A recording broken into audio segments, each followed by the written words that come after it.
Hey guys, this is CA Rupal Jain making taxation easy for you. और आज हम पहुंच चुके हैं हमारे day 53 part 4 of total income. ठीक है, तो अगर आपने पार्ट 1, पार्ट 2 और पार्ट 3 अगर देख लिया है तो आज हम पहुंच चुके हैं किसमें, पार्ट 4 में। और पार्ट 4 में हम स्टार्ट करेंगे विद आर इलस्ट्रेशन नंबर 18। ठीक है, तो जल्दी जल्दी अपनी आंसर बुक खोल लीजिए और आप सभी आ जाइए इलस्ट्रेशन नंबर 18 के ऊपर। नाउ इलस्ट्रेशन नंबर 18 क्या बोलता है बेटा? Computation of total income, AMT and tax liability. ठीक है, from the following particulars furnished by mister Ganesh, age 58 years. ठीक है, a resident Indian for the previous year ended on 31 March 2026, you are requested to compute his total income and tax liability। ठीक है, requirement are done from green color। Total income निकालना है, tax liability निकालना है under normal provisions as well as the special provisions, that is AMT. मतलब normal provisions और AMT को compare करना है, if any applicable to him for assessment year 26-27। अगर एएमटी एप्लीकेबल हुआ तो एएमटी जो है एप्लीकेबल होता है 10AA की अगर डिडक्शन ले रहे हो, या फिर आप डिडक्शन ले रहे हो किसकी 35AD की डिडक्शन ले रहे हो, या फिर QQB RRB और क्या बोलते हैं 80JJAA। मैंने 80 नहीं लिखा है ना, आप समझ जाना है, 80 QQB RRB और 80JJAA। तो ये QQB और ऊपर लिख देते हैं RRB। ठीक है, if any applicable to him for assessment day 26-27, assuming that he has exercised the option of shifting out of default tax regime provided under section 115 BAC। ठीक है, हर एक क्वेश्चन की हर एक लाइन और पॉइंट जो अपन पढ़ रहे हैं, सिर्फ यहां पर यही बोला है कि टोटल इनकम निकालो, टैक्स लायबिलिटी निकालो, किसके हिसाब से निकालो, नॉर्मल प्रोविजंस के हिसाब से भी निकालो और एएमटी के हिसाब से भी निकालो। ठीक है, ये जो है वो आपकी रिक्वायरमेंट है जो उन लोगों ने बता दी। ठीक है, now come to the first point. क्या बोलता है? he occupies ground floor of his residential building and let out the first floor of the for residential use at an annual rent of 2,28,000। he has paid municipal taxes of 60,000 for the current financial year। मतलब जो घर है ना वो क्या है, 50% LOP है और 50% क्या है, एसओपी है, क्योंकि एक फ्लोर सेल्फ ऑक्यूपाइड है और एक फ्लोर जो है वो क्या है, लेट आउट है। तो ये रेंट है ना वो किसका है बेटा, क्या बोलते हैं, लेट आउट एरिया का।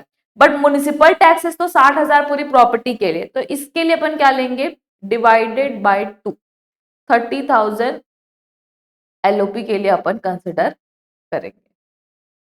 ठीक है, उसके बाद नेक्स्ट क्या बोलता है, he owns an industrial undertaking established in SEZ which has commenced operation during the financial year 2021। ठीक है, तो जब भी आप SEZ वाला प्रोविजन पढ़ोगे ना तो आपको ये चीज याद आएगी कि जो मैन्युफैक्चरिंग है वो 31 मार्च 2021 तक चालू हो जानी चाहिए। तो अप्रूवल 31 मार्च 20 तक मिल जाना चाहिए और काम जो है वो 21 तक चालू हो जाना चाहिए। ठीक है, तो अल्टीमेटली हमारा 31 मार्च 2021 तक काम चालू हो गया है, तो हम लोग यहाँ रिडक्शन ले सकते हैं। ठीक है, total turnover of the undertaking is 200 lakh, total sales 200 lakh की है, which includes 140 lakh from the export turnover. ठीक है, 200 में से 140 एक्सपोर्ट है तो 160 डोमेस्टिक हो गया। Industrial undertaking fulfils all the condition of section 10AA of the income tax act. सारी कंडीशन फुलफिल हो रही, 10AA की रिडक्शन मिल सकती है। Profit from the industry is how much, 25 lakh. तो अगर इंडस्ट्री का प्रॉफिट कितना है, 25 लाख रुपए, तो यहाँ पे अपने को क्या मिलेगी, रिडक्शन मिलेगी। अब सिंस इसने ऑपरेशन चालू किया है कब, 2021 से। ठीक है, तो 21 पहला साल हो गया, 22, 23, 24, 25 और 26। ठीक है, तो मेरे हिसाब से कौन सा साल है, छठवां साल। अपने हिसाब से कौन सा साल है, 6th ईयर ऑफ ऑपरेशन। ये छठवां साल हुआ ऑपरेशन का, क्योंकि 20-21 पहला साल, फिर 21-22, फिर 22-23, फिर 23-24, 23-24, 25 और 25-26, वो total 6th year of operation है। तो अगर 6th ईयर ऑफ ऑपरेशन है तो आपको एग्जेम्पशन जो है वो कितनी मिलने वाली है, तो आपको एग्जेम्पशन मिलेगी बेटा 50%। ठीक है, 50% एग्जेम्पशन मिलेगी। तो 25 लाख का टर्नओवर है, 25 लाख का टर्नओवर है इनटू एक्सपोर्ट टर्नओवर कितना है 140 का है, 140 डिवाइडेड बाय टोटल है आपका 200, तो मेरा आंसर आ जाएगा, टोटल है 200 डिवाइड इंटू 50% ना, तो आपका आंसर आ जाएगा 25 into 140 divided by 200 into 0.5 is equal to how much, 8.75 8.75 lakhs का एग्जेम्पशन आपको मिल जाएगा। और ये कहां पर मिलेगा, तो ये आप जब डिडक्शन माइनस करोगे तब, इसको पहले आप कहां टैक्सेबल कर दोगे, पीजीबीपी में टैक्सेबल कर दोगे। ठीक है, तो I hope point number 1 relates to home, तो point number 1 relates to house property, point number 2 relates to home, point number 2 relates to PGBP. ठीक है, अब नेक्स्ट, ही रिसीव्ड रॉयल्टी, तो ये कहां है आपका, इनकम फ्रॉम अदर सोर्सेस का पॉइंट हो गया। ठीक है, क्या बोलता है, he received royalty of 2,88,000 from abroad for books authored by him on the nature of artistic। ठीक है, नेचर ऑफ आर्टिस्टिक वाला नेचर है उसमें, उसको बुक जो है उसने बनाई है। The rate of royalty is 18% of the value of books and the expenditure made for earning this royalty is 40,000।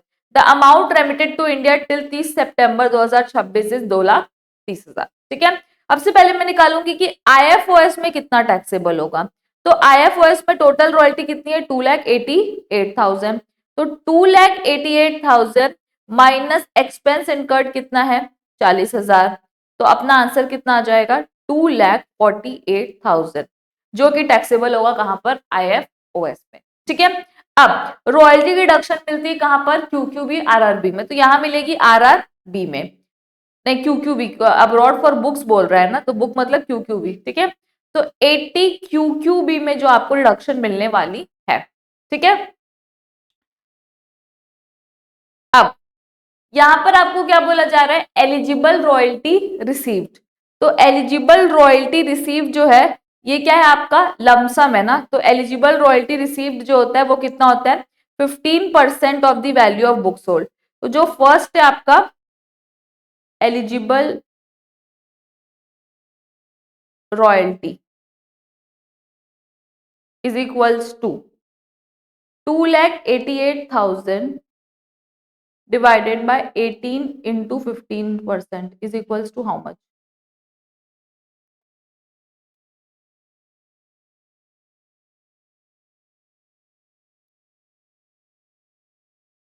2,40,000। 2,40,000 minus खर्चा कितना लगा है 40,000, तो इतना हो गया दो, एक मिनट,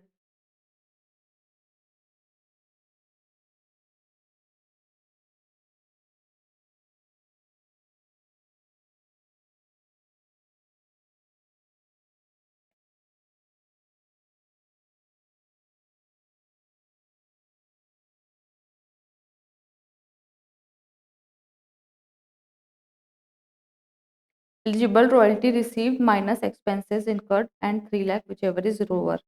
और एलिजिबल रॉयल्टी रिसीव्ड का डेफिनेशन है लम सम रॉयल्टी अमाउंट रिसीव्ड, और नॉट लम सम के केस में कितना है आपका, नॉट लम सम के केस में up to 15% of value of book sold. ठीक है, तो अपना क्या है, not sum not lump sum है, तो which is not lump sum is how much, up to 15% of value of book sold, तो 15% of value of book sold.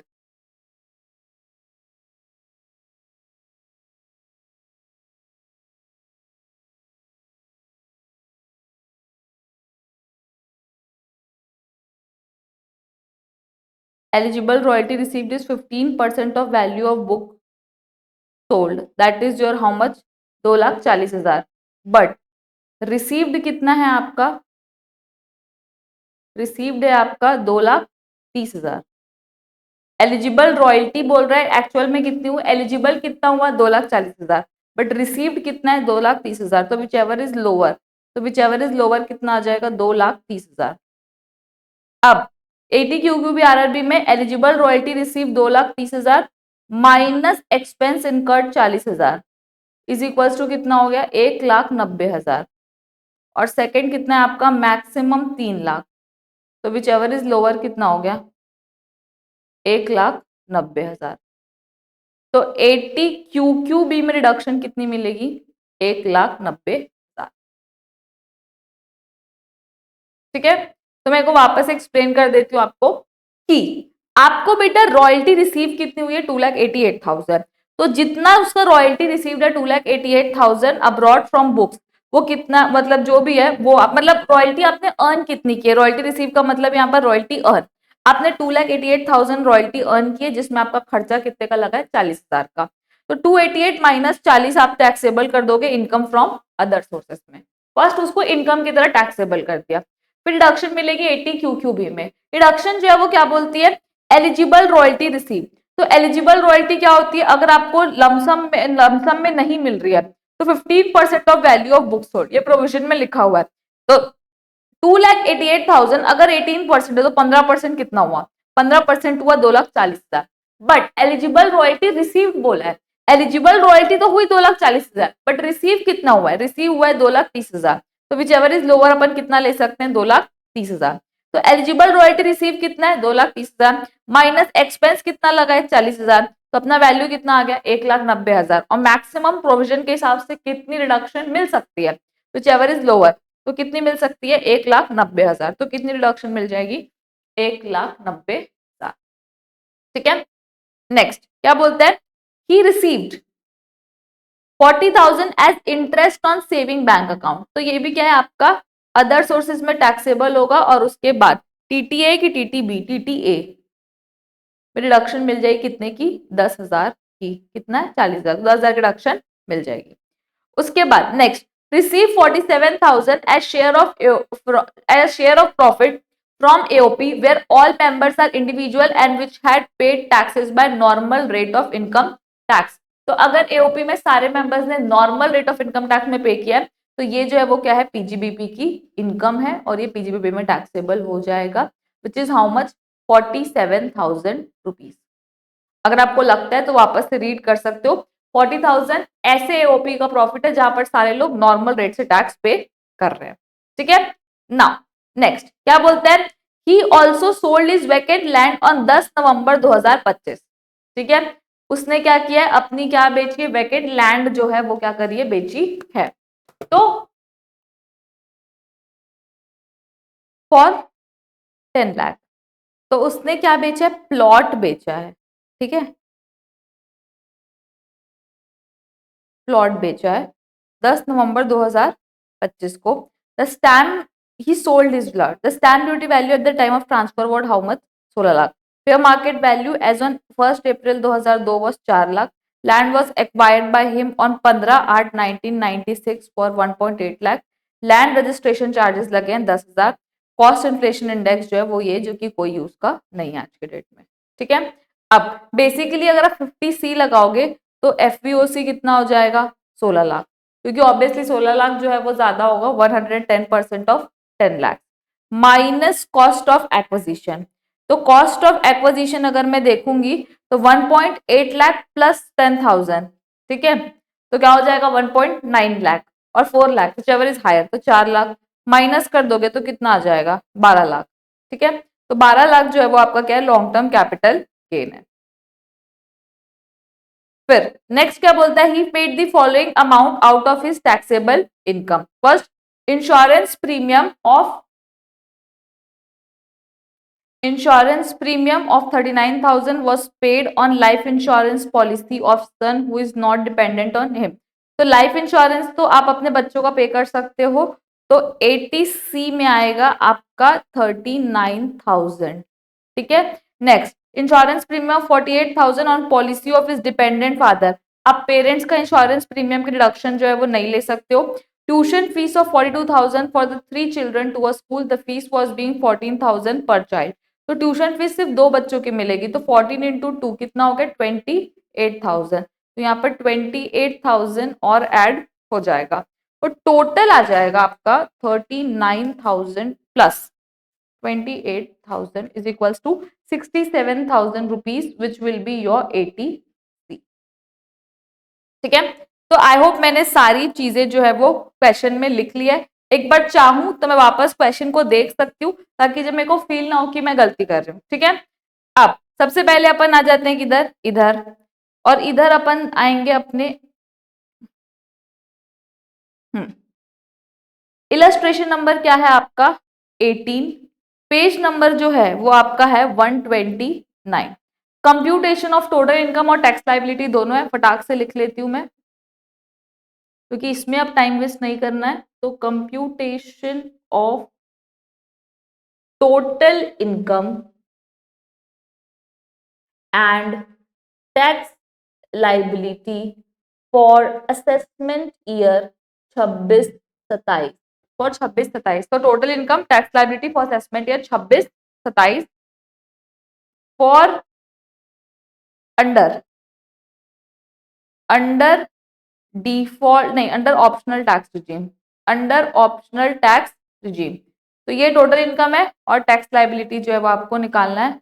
डब्बा भी कर सकते हो क्योंकि हाईलाइट होना चाहिए कि आप करना क्या चाहते हो। ठीक है, उसके बाद अभी जो है वो मेरे को ये वाली जो चीज है उसमें क्या दिमाग लगाने की जरूरत पड़ेगी क्या? नहीं, ये तो देख के जो क्वेश्चन में लिखा है वो लिख लिया है, इसमें कोई गलती हो सकती है? नहीं हो सकती। But now what I have to do, अब मैं सबसे पहले सोचूंगी कि भैया मैं कौन से हेड से स्टार्ट करूं। ठीक है, तो पहला हेड होता है हमारा सैलरी, बट सैलरी कुछ नहीं दिया हुआ है। नेक्स्ट होता है क्या? हाउस प्रॉपर्टी, हाउस प्रॉपर्टी दिया हुआ है, तो यहाँ पे आ जाएगा इनकम फ्रॉम हाउस प्रॉपर्टी।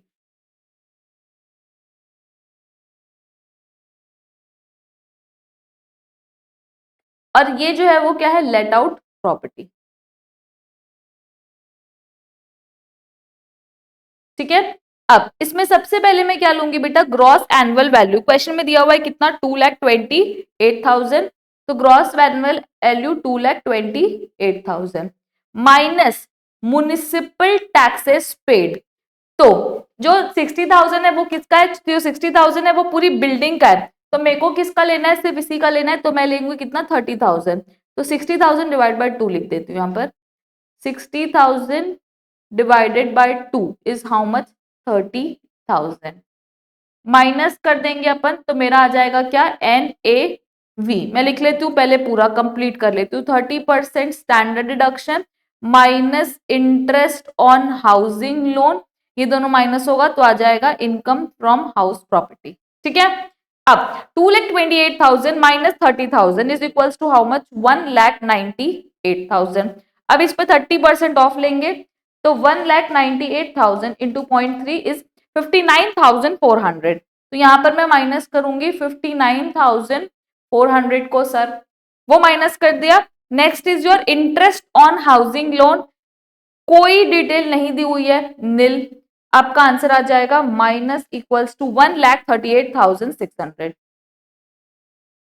ठीक है, 1,38,600।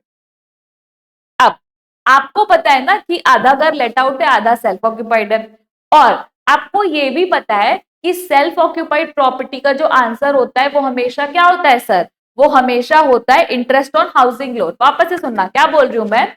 कि सेल्फ ऑक्यूपाइड प्रॉपर्टी का जो आंसर होता है वो क्या होता है? Interest on housing loan. But interest on housing loan जो है वो क्या है? नील है। तो क्या एसओपी का कोई आंसर आएगा सर? नहीं आएगा, क्योंकि इंटरेस्ट ऑन हाउसिंग लोन जो है वो क्या है? नील है।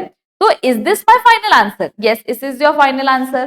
तो यहां जो है वो अपन क्या डाल देंगे? 1,38,600। ठीक है, क्या मैं एसओपी के लिए नोट दे सकती हूँ? तो बिल्कुल दे सकती हूँ। तो मैं एक पेज ले लेती हूँ नोट का, और नोट में पूरा लिखूंगी क्या? अभी नहीं, नोट लिख दूंगी बस, नोट नंबर 1, और मैं लिख दूंगी सेल्फ ऑक्यूपाइड प्रॉपर्टी। उतना मेरे को याद आ जाएगा कि मेरे को नोट पे क्या लिखना है, वो मेरे को टेंशन लेने की जरूरत नहीं है कि ऐसा कुछ याद नहीं आएगा करके। आई होप आई एम क्लियर। ठीक है सर। अब सर हाउस प्रॉपर्टी तो हो गया, अब नेक्स्ट हेड कौन सा है? नेक्स्ट है सर आपका, आपका है पीजीबीपी। तो अपन लिख लेंगे profit and gains of business and profession. ठीक है, अब पहला मेरा, अगर मैं क्वेश्चन से देखूं तो मेरा फर्स्ट पॉइंट जो है वो हो चुका है। अब मैं जाती हूँ second point. Second point PGBP से ही रिलेट करता है। ठीक है, तो पीजीबीपी का जो एग्जेम्पशन है वो डिडक्शन, सॉरी डिडक्शन जो है वो 10AA के अंदर मिलती है। तो हम लोग ये प्रेफर कर रहे हैं कि जो हम डिडक्शन है ना उसको लास्ट में लेंगे, मतलब क्या बोलते हैं, जीटीआई के बाद डिडक्शन कंसिडर करेंगे। तो पीजीबीपी में आपका प्रॉफिट फ्रॉम एसईजेड, प्रॉफिट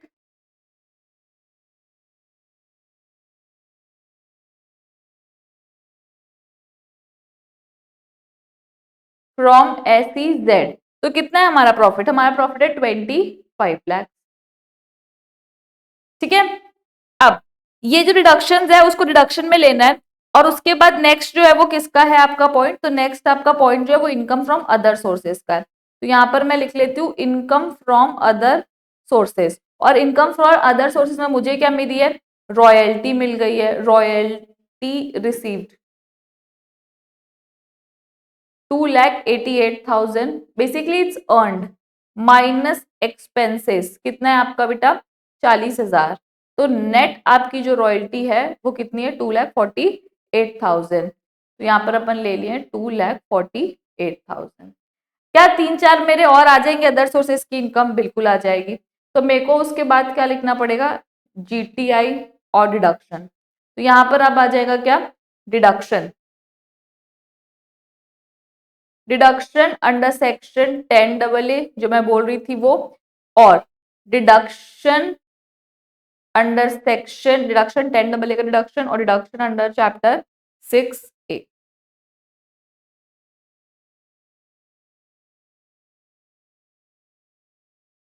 ठीक है, जितना जितना आपको क्वेश्चन समझ आता जाए आप उतना उतना क्वेश्चन जो है वो कंस्ट्रक्ट करते जाइए। अब वापस से क्वेश्चन की तरफ देखती हूँ, तो हाउस प्रॉपर्टी कंप्लीट है, पीजीबीपी में एक पॉइंट लिख दिया है, IFOS में ये लिख दिया है, और ये जो है वो यहाँ आ गया। ठीक है, अब डिडक्शन अंडर चैप्टर 6A। ठीक है, अब इनकम फ्रॉम अदर सोर्सेज हो गया है आपका ये, प्लस सेकंड, अगर मैं बुक के क्वेश्चन के हिसाब से देखूं तो फर्स्ट पॉइंट हो गया है, सेकंड पॉइंट जो है वो हो गया है, और मतलब सॉरी, अगर मैं बुक के हिसाब से देखूं इनकम फ्रॉम हाउस प्रॉपर्टी हो गया है, पीजीबीपी में SEZ का लिख दिया है हमने। डिडक्शन अंडर 10AA, 10AA की जो डिडक्शन है वो कितनी है? तो डिडक्शन अंडर सेक्शन 10AA में आपका आएगा, डिडक्शन आपकी आएगी 25 लाख का आपका क्या है? प्रॉफिट है, इंटू 140 लाख आपका एक्सपोर्ट टर्नओवर है, डिवाइडेड बाय 200 लाख, और ये क्या है? 6th ईयर ऑफ ऑपरेशन है। ठीक है, तो आपको क्या हो जाएगा? 50%। इसमें भी अपना क्या आ जाएगा? नोट आ जाएगा। तो यहाँ पे अपन 10AA लिख देते हैं। सेकंड जो नोट अपन लिखेंगे वो किसके बारे में लिखेंगे? 10AA। इतने जगह पे तो हमारा 3 लाइन में नोट आ भी जाएगा कि हम जो लिखना चाहते हैं। ठीक है, बहुत बड़े बड़े नोट नहीं लिखने हैं।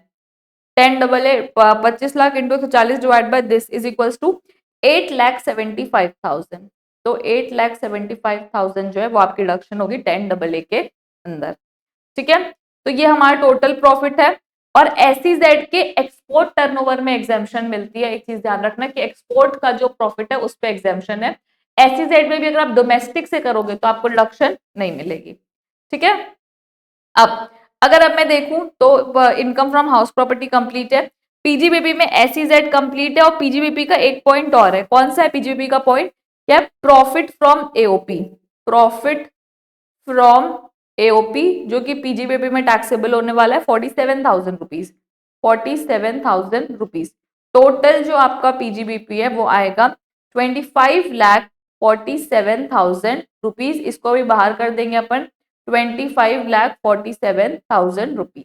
ठीक है, अब आप देखोगे तो हाउस प्रॉपर्टी का कोई पॉइंट नहीं है सिर्फ, और पीजीबीपी का भी कोई पॉइंट नहीं, हमने सारे पॉइंट जो वो लिख दिए हैं। ठीक है, अच्छा, इनकम फ्रॉम अदर सोर्सेज अपना क्या बच गया? कैपिटल गेन बच गया है ना।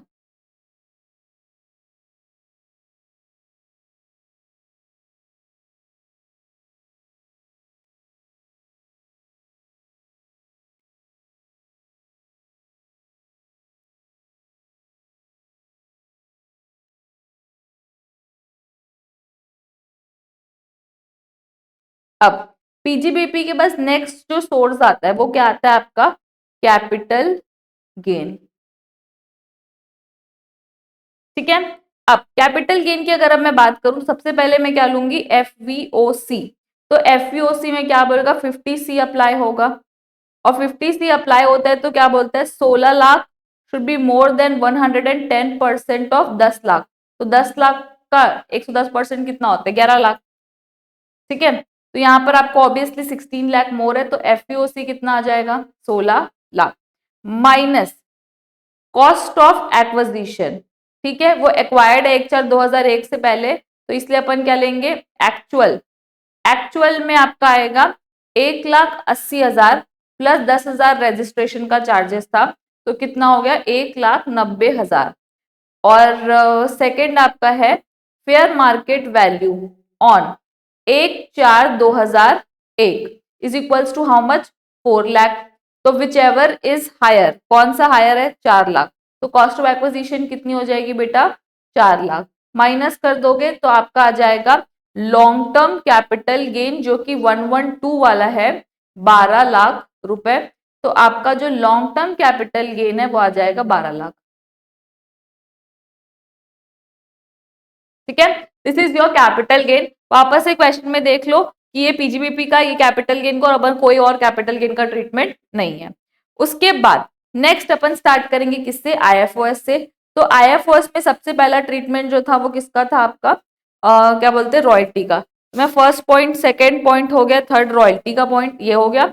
उसके बाद आपका है सेविंग बैंक अकाउंट, तो इंटरेस्ट ऑन सेविंग, तो सेविंग बैंक का इंटरेस्ट, तो सेविंग बैंक का जो इंटरेस्ट है वो कितना है आपका 40,000 रुपीज। ठीक है, तो सेविंग बैंक का इंटरेस्ट आपका 40,000 का है।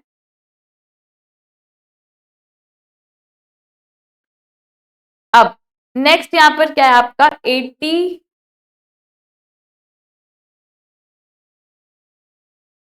TTA,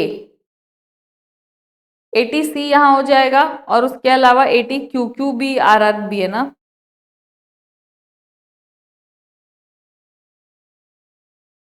80C,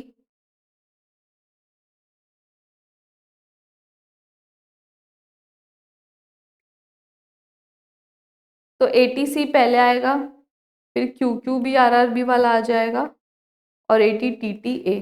ठीक है, 80 TT है interest on saving bank account. Saving bank में आपको जो इंटरेस्ट मिल रहा है, तो फर्स्ट जो है वो आपका क्या है एक्चुअल हो गया, और सेकंड जो आपका है तो सेकंड एक्चुअल हो गया, और सेकंड जो आपका है वो आपका मैक्सिमम रुपीज 50,000, नहीं मैक्सिमम रुपीज 10,000, सॉरी मैक्सिमम 10,000। तो एक्चुअल कितना है बेटा आपका 40,000 और 10,000 विच एवर इज लोअर कितना हो जाएगा 10,000, तो रिडक्शन कितने की मिल जाएगी 10,000 की मिल जाएगी।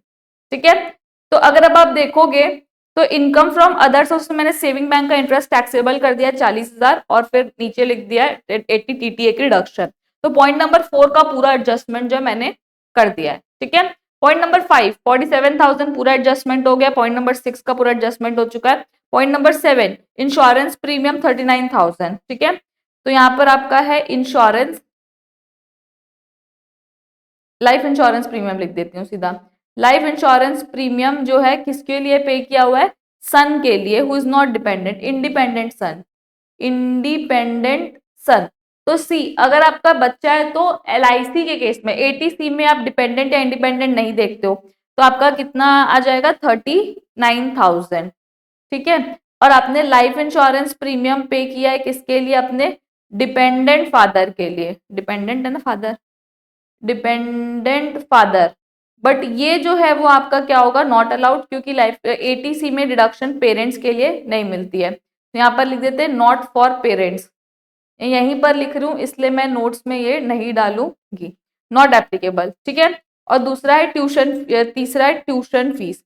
तो ट्यूशन फीस जो है maximum for 2 child allowed, 2 child allowed, तो 2 बच्चों के लिए बेटा क्या है आपको मैक्सिमम अलाउ होने वाली है, और 2 बच्चों के लिए मैक्सिमम अलाउड होने वाली है, तो कितना है 14,000 है ना ईच, तो 14,000 into 2 is equals to what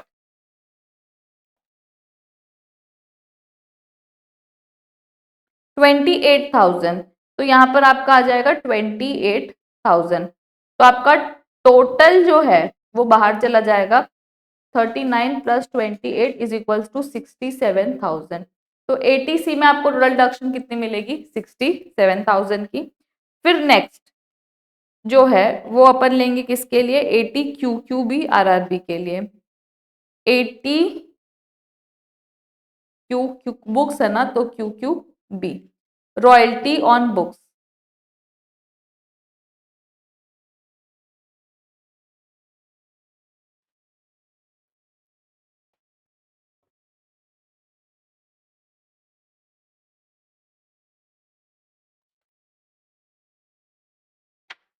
ठीक है।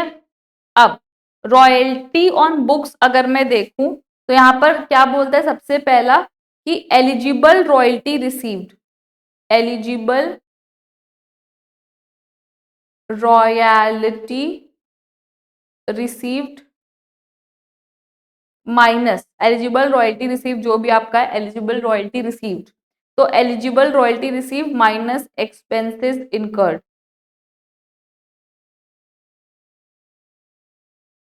ठीक है।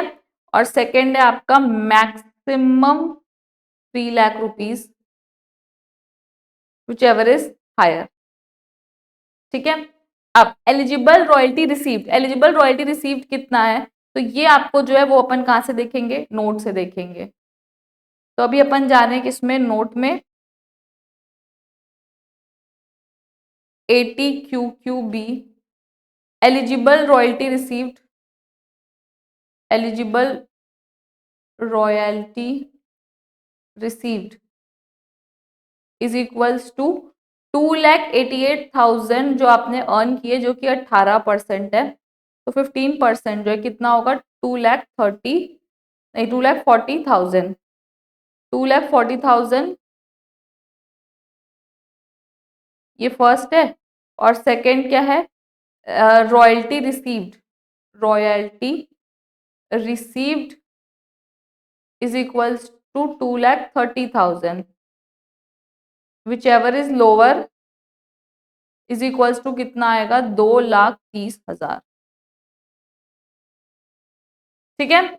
तो एलिजिबल रॉयल्टी रिसीव कितना हो गया, 2,30,000। तो यहाँ पे अपन ले लेंगे 2,30,000 माइनस 40,000 इज इक्वल्स टू 1,90,000 और 3 lakh which ever is lower. तो विच एवर इज लोअर आपका हो जाएगा 1,90,000। तो आपको एग्जाम्शन मिलेगी कितने की, 1,90,000 की। तो यहाँ पर ऐसा है 1,90,000। Interest on saving bank account वह ये लोअर, ये तो 10,000 और 10,000, 67, तो ATC 67,000 है, QQ भी इतना है और TTA जो है इतना है। एक बार फिर क्वेश्चन देख लो आप, कुछ छूटा तो नहीं है आपका, कुछ टैक्सेबल करने का था जो नहीं छूटता है, रॉयल्टी, सेविंग बैंक इंटरेस्ट, ये सब हो चुका है। ओके, नाउ सबसे पहले अपन देखेंगे क्या, gross total income, gross total income is equals to how much. तो जीटीए आपका आ जाएगा, first is 1,38,000, 1,38,600 plus 25,47,000 plus 12 lakh plus interest जो है आपका, इसका टोटल इंटरेस्ट जो है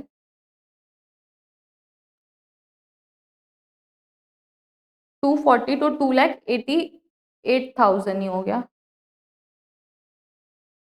तो 2,88,000, 2,88,000 is equal to 41,73,600।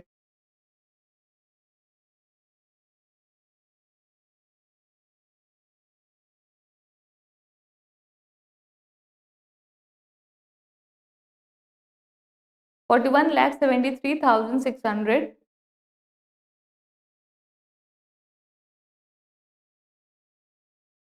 Gross total income. ठीक है। डिडक्शन अपन माइनस करेंगे तो अपना टोटल इनकम जो है वो आ जाएगा, डिडक्शन माइनस करने के बाद पहली डिडक्शन जो है वो 67,000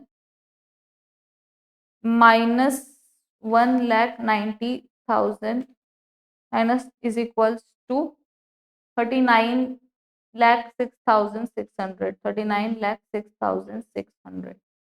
टोटल इनकम आपकी आ गई है, 1 मिनट, 8,75,000 यहाँ पर अपन लोगों ने बाहर नहीं लिखा है, आउटर कॉलम में।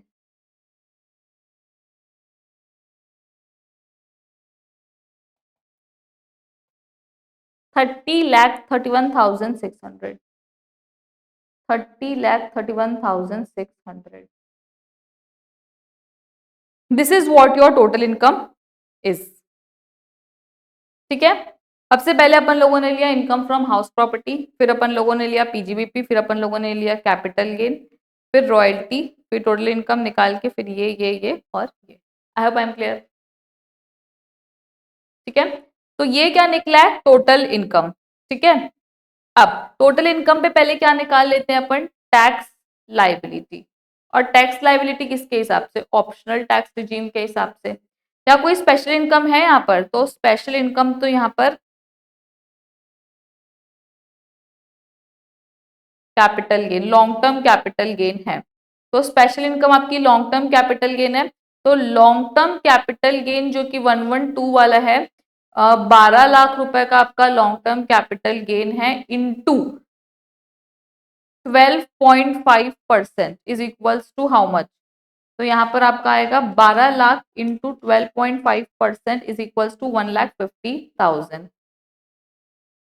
और 30,31,600 माइनस 12 लाख तो 18 लाख स्लैब रेट से लगाएंगे बची हुई इनकम पे। तो स्लैब रेट का आपका आ जाएगा 18,31,600। ठीक है, तो यहाँ पर अगर मैं 10 लाख के ऊपर टैक्स देखूं तो इस बंदे की एज क्या 58, तो 1,12,500। और बैलेंस पे अगर टैक्स देखूं इज इक्वल्स टू 2,49,480। तो यहाँ पे हम लोगों ने क्या किया है, 10 लाख पे 1,12,500, बैलेंस पे 30%। ठीक है, अब मैं दोनों का अगर टोटल कर दूंगी तो यहाँ पर मेरे को मिल जाएगा प्लस 1,12,500 इज इक्वल्स टू 3,61,980।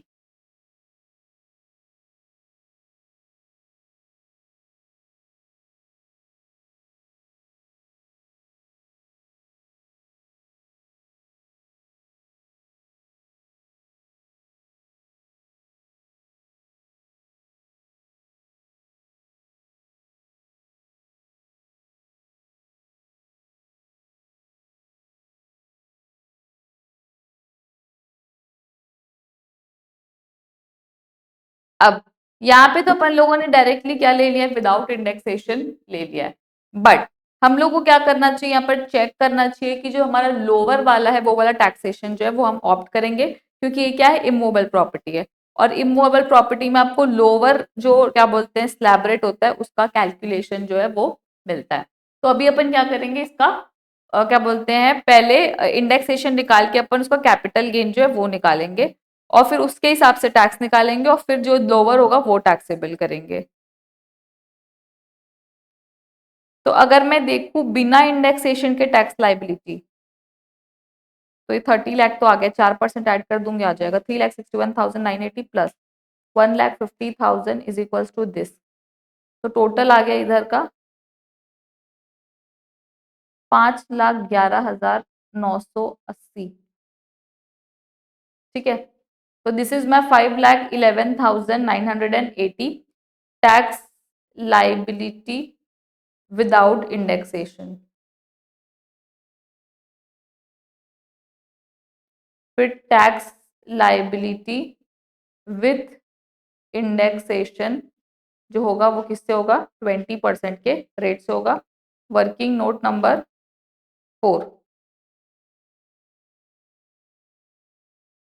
तो यहाँ पे अपना आ जाएगा working note number 4, capital gain after taking indexation benefit, after taking indexation benefit. ठीक है, ये अपने को भूलना नहीं है एग्जाम के अंदर। ठीक है, और एग्जाम में वैसे भी अगर आप देखोगे तो थोड़ा सा नॉन जस्टिफिएबल बहुत बड़े बड़े क्वेश्चंस आ रहे हैं, मतलब दोनों रिजीम से सॉल्व करो, दोनों इससे सॉल्व करो, ये सारी चीजें क्वेश्चन में आ रही है। ठीक है, अब capital gain after taking the indexation benefit, तो यहाँ पे अपन क्या करेंगे, F V O C is equal to 16 lakh, हाँ, माइनस कॉस्ट ऑफ एक्विजिशन तो कितना है 4 lakh, 4 lakh divided by 100 into 376, अभी के हिसाब से कितना आ जाएगा 4000 into 376 is equals to 15,04,000।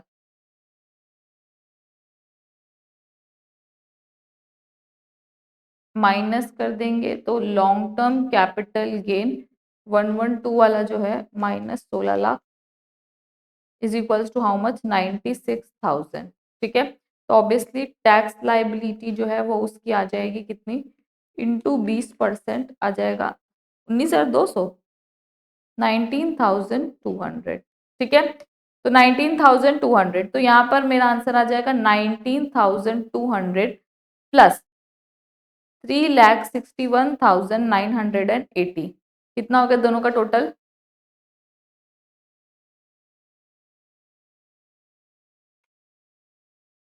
361,980 is equals to 3,81,180, 3,81,180। तो विच एवर इज लोअर है, तो whichever is lower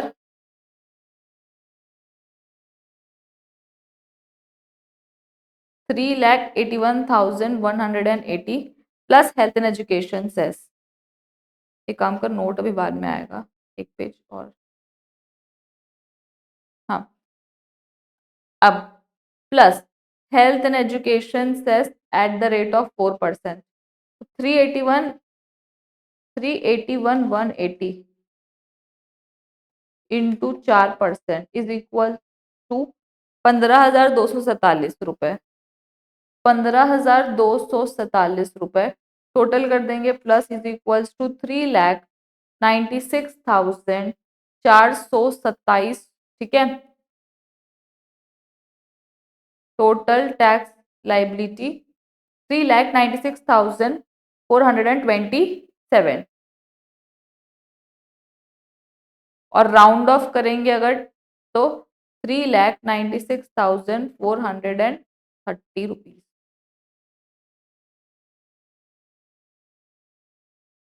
3,96,430 rupees.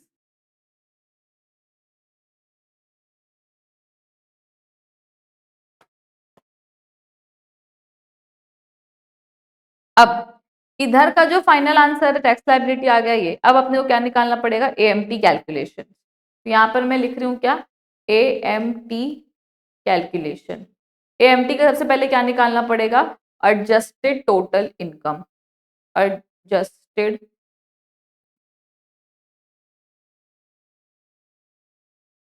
Adjusted total income. ठीक है, adjusted total income. Adjusted total income सबसे पहले अपन क्या लेंगे, टोटल इनकम। तो टोटल इनकम जो है वो हमारी आई है 30,31,600। ठीक है, प्लस 10 AA ऐड करते हैं डिडक्शन, 10 AA डिडक्शन, और प्लस 80 QQB डिडक्शन। जो एक ही QQB क्या कहें, क्योंकि 35AD लिया नहीं है, और कौन सा बचा, RJAA नहीं लिया है, RRB नहीं लिया है, हो गया खत्म। तो 10 AA का था कितना, 8,75,000, तो 8,75,000 ऐड करेंगे, और उसका QQB का था 1,90,000, 1,90,000 ऐड करेंगे। तो मेरा जो एडजस्टेड टोटल इनकम है वो आ जाएगा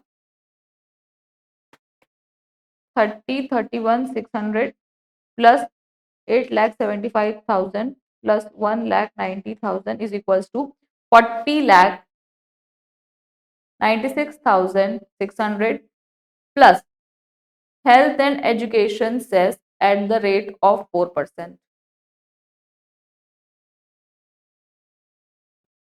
1,63,864। ठीक है, प्लस इक्वल्स टू तो आ जाएगा 42,60,464। दैट इज योर, नहीं सॉरी ये क्या है, क्या निकाल रही हूँ मैं, एडजस्टेड टोटल इनकम जो है वो आ गई है। अब AMT is equals to AMT at the rate of 18.5%, तो 40,96,900,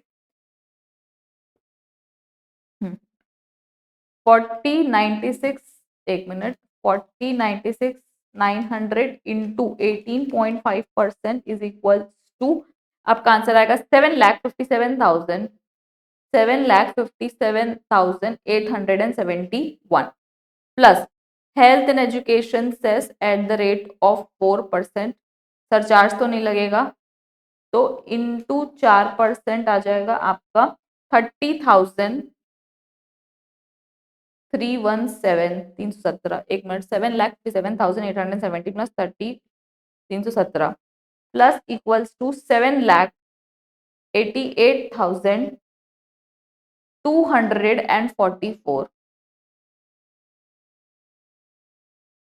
टोटल टैक्स लाइबिलिटी। ठीक है, 7,88,244, 871 और 315 बोल रहे हैं, 757,871 इंटू 4%, 300, हाँ ये 315 है, प्लस इक्वल्स टू 788 180, 788 244 नहीं, 788 185, 788 185.8 186 और राउंड ऑफ जो आपका आएगा वो आएगा 788 180 नहीं 190। तो your AMT 7,88,190, this is my AMT और मेरा टैक्स लाइबिलिटी जो है वो 3,96,430। तो ऑब्वियसली जब AMT ज्यादा है तो मेरे को क्या पे करना पड़ेगा, मेरे को AMT पे करना पड़ेगा।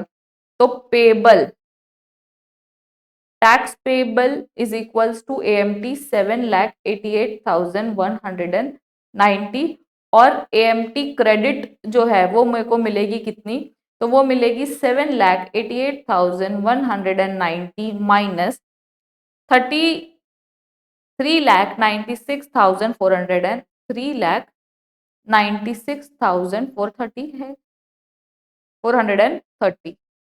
तो जब इन दोनों को माइनस करेंगे तो आपका आंसर आएगा 788,190 minus 3,96,430 is equals to 3,91,760। This is your AMT credit जो कि आपकी कैरी फॉरवर्ड होगी for next 15 years. I hope I am clear. ठीक है, भले एक क्वेश्चन को सॉल्व करने में आधी घंटा लगे, पौन घंटा लगे, क्योंकि अब अपन आराम से कर रहे हैं। ठीक है, आप लोग जब एग्जाम में करोगे तो आप, और वैसे भी 15 नंबर का अगर क्वेश्चन है इंटू 1.8 इज इक्वल्स टू आधी घंटा एवरेज 27 मिनट लिखा हुआ है यहाँ पे, आपको 27 मिनट लगना चाहिए आपको क्वेश्चन, मतलब आधी घंटा के लगभग जो है वो आपको टोटल इनकम में लगना चाहिए, ज्यादा नहीं लगना चाहिए। तो बेटर कि आप क्वेश्चन में ही सारी चीजें लिख लो। अब हाउस प्रॉपर्टी PGBP एक बार वापस से पूरा चेक करना है, हमेशा से जितने आप चेक कर रहे हो वो वापस से देखोगे कि आपने क्या बनाया। Gross total income, deduction chapter 6 से, फिर QQB, RRB, ATTTA, फिर टैक्स लाइबिलिटी निकालोगे, फिर यहाँ पर एडजस्टेड टोटल इनकम जो ऐड करके फिर ये जो आपका फाइनल आंसर है। नोट जो है वो आप लिख लोगे, मैंने आपको बता दिया किस किस चीजों पे नोट जो है वो देना है। I hope it's clear. Okay, now if we see question number 18 is also done.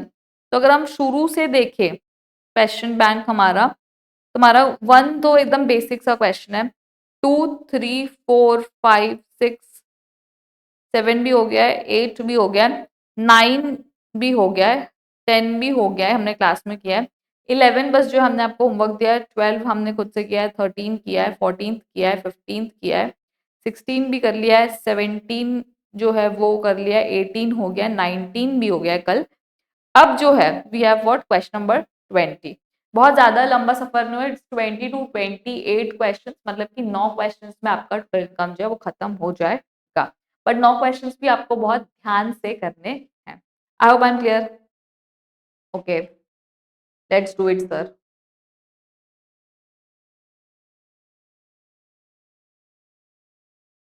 क्या बोलता है ये, illustration number 20, computation of total income and tax liability.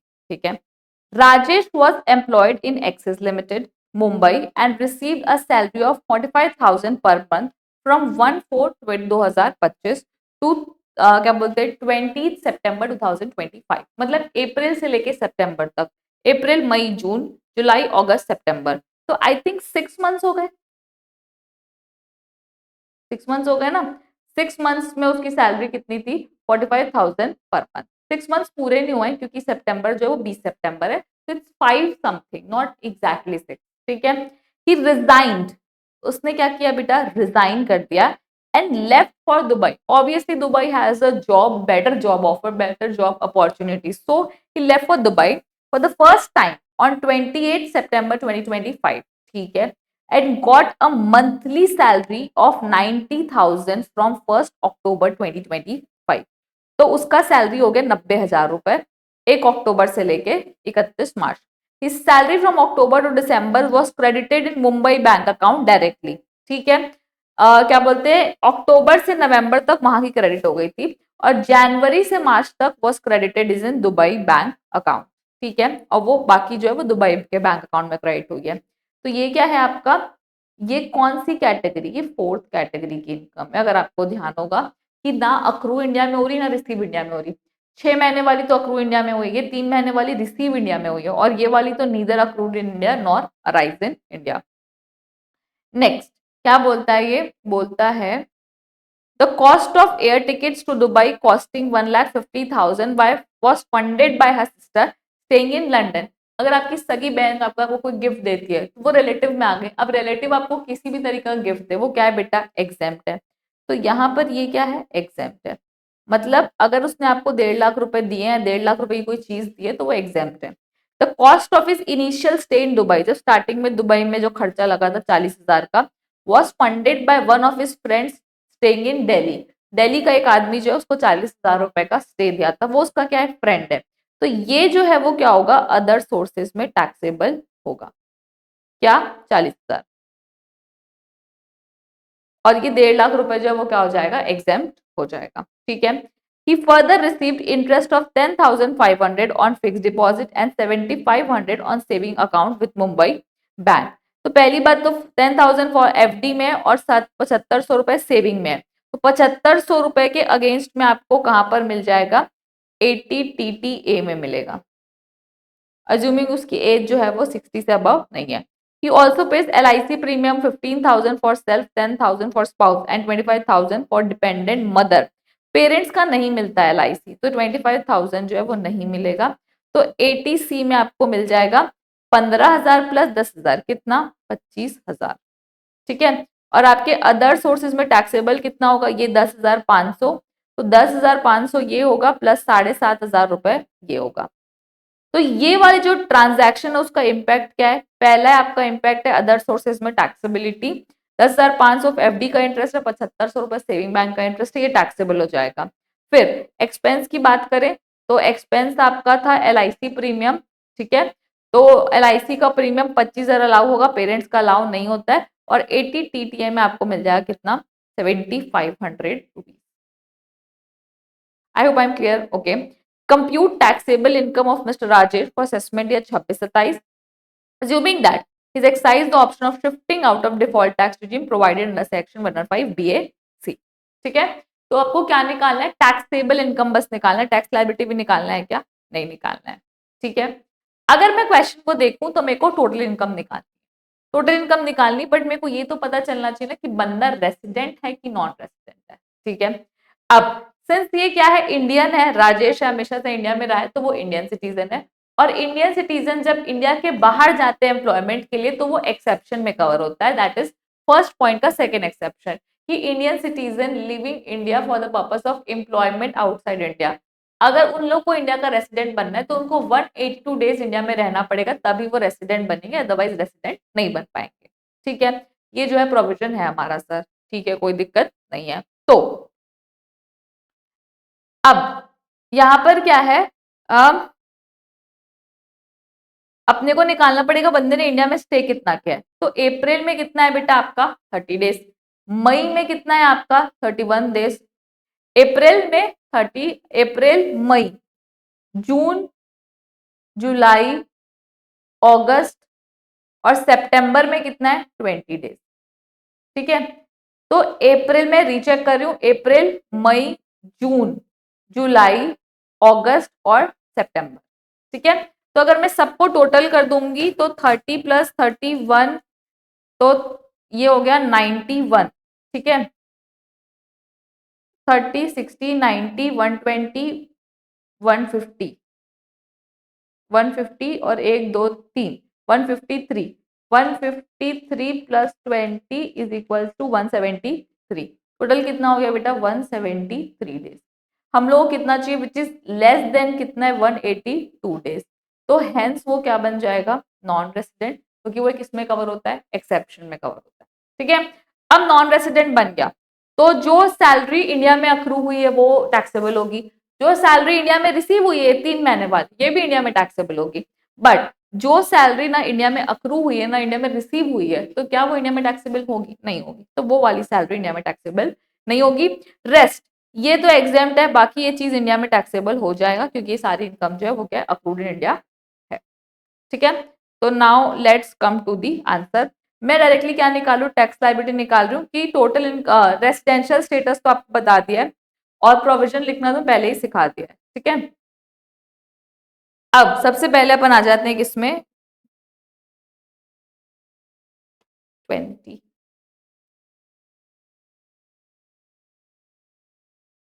Illustration number क्या है आपका? 20। पेज नंबर है आपका 131। कंप्यूटेशन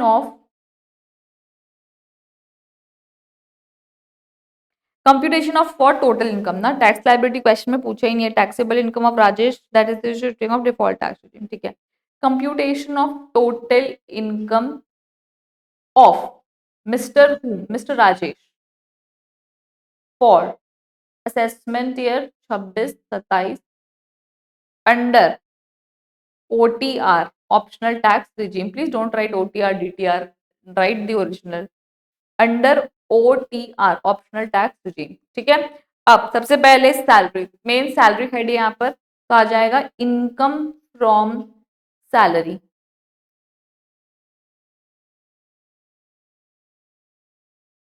ठीक है, अब यहाँ पर अपन लेंगे क्या? सैलरी टोटल में दी हुई है यहाँ पर, तो सी सितंबर की तो 20 दिन की है, तो 5 महीने की पूरी लेंगे। तो यहाँ पर अपन अप्रैल से लेके अप्रैल मई जून जुलाई अगस्त, अप्रैल मई जून जुलाई अगस्त सितंबर, तो अगस्त, अप्रैल से अगस्त तक कितने महीने होते हैं? अप्रैल से अगस्त तक होते हैं आपके 5 मंथ्स। अप्रैल मई जून जुलाई अगस्त, ठीक है, 5 मंथ्स। ठीक है, तो अप्रैल से अगस्त तक 5 मंथ्स होते हैं और सैलरी कितनी है? 45,000 रुपए पर मंथ। तो 45,000 रुपए पर month into 5 month is equals to 2,25,000। तो यहाँ पर आपका है 2,25,000। अप्रैल से अगस्त तक हो गया आपका 2,25,000। उसके बाद नेक्स्ट आपका है सितंबर। सितंबर का अपन लेंगे 45,000, 1 महीने का है, इंटू 20 डिवाइडेड बाय 30, क्योंकि अपने को 20 दिन की सैलरी चाहिए, तो अपन ले लेंगे यहाँ पर 45,000 into 20 divide by 30 is equal to 30,000। तो यहाँ पर आएगी 30,000। फिर अक्टूबर से लेके दिसंबर तक सैलरी थी उसकी 90,000, तो 90,000 into 3, 2,00,000, 2,70,000, 90 into 3 is equal to 2,70,000। तो और क्या बोलते हैं, जनवरी से लेके मार्च तक यहाँ टैक्सेबल नहीं होगी, नॉट टैक्सेबल, क्योंकि नीदर अक्रूड इन इंडिया है नॉर रिसीव्ड इन इंडिया है। नोट जो है वो आप दे सकते हो बिल्कुल इस बात का। अब ग्रॉस सैलरी जो है वो आ गई उसकी कितनी? तो भैया उस बंदे की ग्रॉस सैलरी जो है वो आ गई है 2,25,000, 1 minute, 2,25,000 plus 30,000 plus 2,70,000 is equal to 5,25,000। तो यहाँ पर आ गया आपका कितना? 5,25,000। क्या आपका आ गया 5,25,000? आ गया 5,25,000। ठीक है, अब माइनस करेंगे स्टैंडर्ड डिडक्शन। तो स्टैंडर्ड डिडक्शन स्टैंडर्ड डिडक्शन कितनी है सर? 50,000। तो 50,000 अपन माइनस कर देंगे, तो आपका आंसर आ जाएगा taxable salary is equals to minus is equals to 4,75,000। ठीक है, तो टैक्सेबल सैलरी आ गई 4,75,000। एक बार आप फिर क्वेश्चन देखो। अगर मैं क्वेश्चन में देखूं तो मैंने कौन सा पोर्शन कंप्लीट कर लिया है? फर्स्ट पोर्शन जो है कंप्लीट कर लिया है। और फिर नेक्स्ट जो है अपना हेड क्या होता है? पीजीबीपी, कोई डिटेल नहीं दी हुई है, और हाउस प्रॉपर्टी की कोई डिटेल नहीं दी गई है, ना कैपिटल गेन की कोई डिटेल है। तो नेक्स्ट अपन सीधा आएंगे इनकम फ्रॉम अदर सोर्सेज के अंदर। ठीक है, अब air tickets by sister relative है, रिलेटिव है करके क्या हो जाएगा? एग्जाम्प्ट। तो यहाँ पे हो जाएगा एग्जाम्प्ट। ठीक है, क्या बोलते हैं? इनिशियल स्टे कॉस्ट कितना है आपका? 40,000, और वो टैक्सेबल होगा क्योंकि वो फ्रेंड से मिला है। ठीक है, sorry 40। The cost of initial stay at Dubai. हाँ, तो ये भी तो एग्जाम्प्ट हो जाएगा ना, सिंस नॉट मोर देन 50,000, तो ये भी क्या हो जाएगा? एग्जाम्प्ट। सिंस क्या है? अप टू रुपीज 50,000, 50,000 तक का जो कोई भी कैश गिफ्ट है वो क्या है? एग्जाम्प्ट है। ठीक है, नेक्स्ट इंटरेस्ट ऑन एफडी। तो एफडी का जो इंटरेस्ट है सर वो कितना आ जाएगा? इंटरेस्ट ऑन एफडी है आपका 10,500। ठीक है, interest on saving bank account कितना है आपका? 7,500 रुपए। ठीक है, उसके अलावा कोई इनकम दी हुई है क्या? नहीं दी गई है सर। तो income from other sources is equals to दो ही है, तो 5, 7, 18,000 रुपए जो है वो क्या आ गया आपका? या इनकम फ्रॉम अदर सोर्सेज। बाहर कर देंगे इनकम फ्रॉम अदर सोर्सेज। एक बार आंसर भी देख लेते हैं। टैक्स सैलरी कर लिया, आईफोर्स कर लिया, और कुछ भी नहीं दिया है क्वेश्चन में। ठीक है, उसके बाद नेक्स्ट यहाँ पर फिर अपन क्या लेंगे? जीटीआई ग्रॉस टोटल इनकम दोनों का 18,000 प्लस 4,75,000 इज इक्वल्स टू 4,93,000। ठीक है, minus deduction under chapter 6A। Chapter 6A का डिडक्शन जो है वो लेना है। तो अगर मैं क्वेश्चन में देखूंगी तो मैंने कौन सा लिया हुआ है? 80C लिया हुआ है, और 80C जो है उसमें है क्या? Life insurance premium. Life insurance premium for self plus spouse कितना है आपका? 15,000 और 10,000। 15,000 और 10,000, टोटल कितना हो गया? 25,000। तो 25,000। एंड LIP फॉर पेरेंट्स यहाँ पर हो जाएगा आपका नॉट अलाउड। ठीक है, नॉट अलाउड, डिडक्शन जो है वो अलाउड नहीं होती है। तो 25,000 जो आपको डिडक्शन यहाँ पर मिल जाएगी। नेक्स्ट आपका हो गया 80TTA interest on saving bank account maximum up to ₹10,000। But actual में तो अपने पास कितना है? 7,500। 7,500 जो है वो अपन क्या कर देंगे? माइनस कर देंगे। तो 25,000 रुपए इसका माइनस होगा और 7,500 इसका। अब फिर इसको क्लोज करने से पहले मैं देख लेती हूँ कि कोई डिडक्शन तो नहीं बची है। तो नहीं सर, कोई डिडक्शन जो है वो नहीं बची है। ठीक है, तो ये अपन मार लेंगे टोटल इनकम। टोटल इनकम जो है वो हमारी आ गई है 493 माइनस जितना is equal to 4,60,500। I hope I am clear. Very very very easy question. बस ट्रिक क्या था क्वेश्चन में? तो ट्रिक जो था वो यही था कि नॉन रेसिडेंट है तो ये जो है वो टैक्सेबल नहीं होगा। उसके अलावा और कोई ट्रिक नहीं है क्वेश्चन में। अब अगर ये हो चुका है तो आप 5 मिनट का रेस्ट ले सकते हैं and then start the question illustration number 21 which is a big question, so you need to pay attention to it कि क्या है क्वेश्चन में, और ध्यान से जो है वो आपको क्वेश्चन जो है वो सॉल्व करना चाहिए। Illustration number 21। अब mister Shivansh, a resident and ordinary resident, age 62 years, मतलब बेसिक एग्जामिशन लिमिट कितना हो गया आपका? 3 lakh. Is engage in the business of manufacturing of motor parts. ठीक है, मैन्युफैक्चरिंग किसकी है? मोटर पार्ट्स की है, मतलब एडिशनल डेप्रिसिएशन जो है वो मिलेगा। अब he subject to tax audit under section 44 AB of income tax act 1961। He has provided the following information, उसने फॉलोइंग इंफॉर्मेशन जो प्रोवाइड कर दी है। ठीक है, अब ग्रॉस प्रॉफिट है 58,30,000। Profit on sale of scientific research, क्या ये यहाँ पर आता है? नहीं आता, तो यहाँ से क्या कर देंगे अपन? माइनस कर देंगे, क्योंकि साइंटिफिक रिसर्च का जो प्रॉफिट है वो कहाँ जाएगा? तो वो आपका जाएगा क्या बोलते हैं, कैपिटल गेन के अंदर, और जो आपने डिडक्शन ली है वो आपकी रिवर्स होगी क्या बोलते हैं, पीजीबीपी के अंदर। इसका नोट जो है वो नीचे दिया हुआ है, तो मैं आगे कुछ नहीं लिख रही हूँ, बस माइनस लिख रही हूँ। जहां पर प्लस माइनस लिखा है मतलब कि नेट प्रॉफिट से जो है वो क्या करना है आपको? माइनस करना है।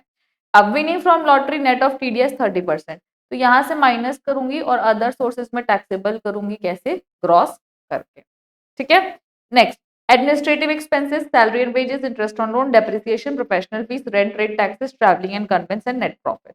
ठीक है, और कुछ दिया हुआ है? नहीं, कुछ भी नहीं दिया हुआ है।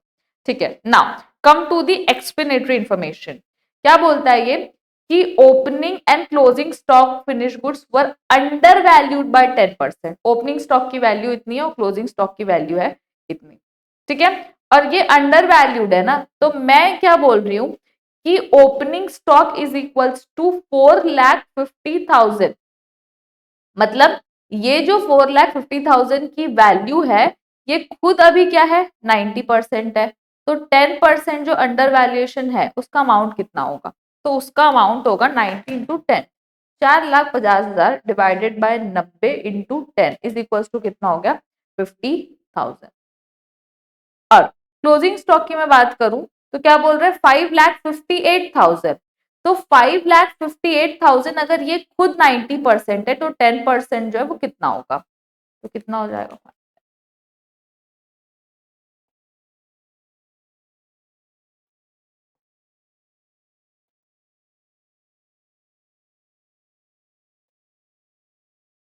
62,000।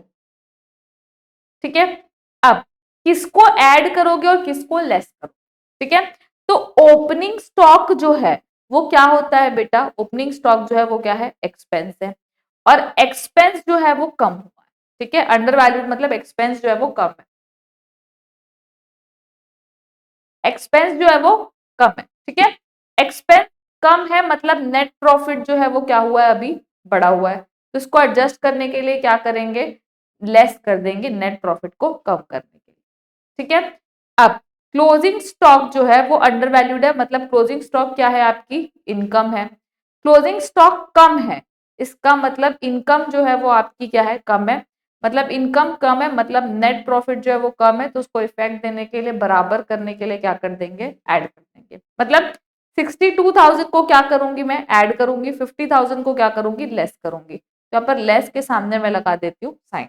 ठीक है, तो अगर मैं इसका नेट इफेक्ट देखूं स्टॉक का, तो मैं क्या करूंगी? 12,000 रुपीज को ऐड कर दूंगी। ठीक है, 12,000 रुपीज को ऐड कर दूंगी। तो ये मेरा फर्स्ट पॉइंट जो है वो हो चुका है ओपनिंग स्टॉक और क्लोजिंग स्टॉक का।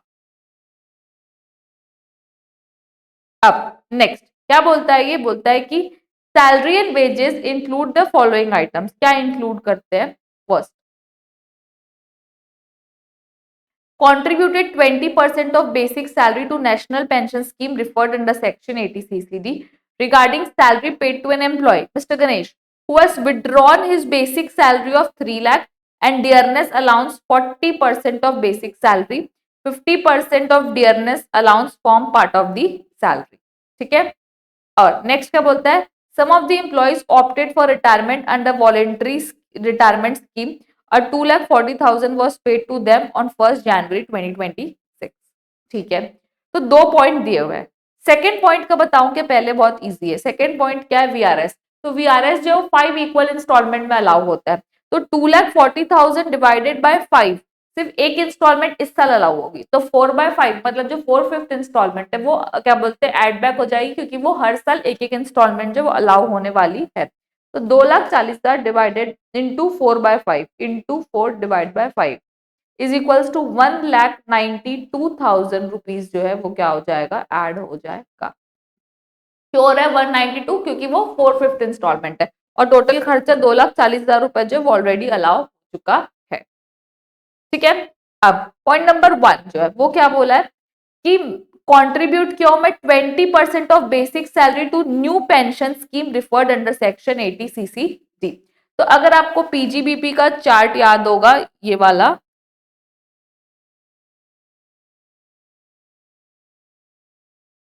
कहाँ गया भाई,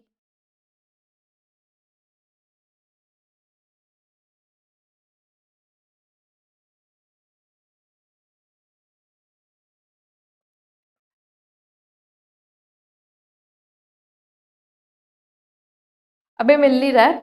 क्या बोलते हैं 20% ऑफ बेसिक सैलरी एनपीएस में कितना अलाउ होता है, तो एनपीएस में अलाउ होता है 14% of basic salary plus DA in term. ठीक है, तो national pension scheme referred under section 80 CC/D, national pension scheme referred under section 80 CC/D।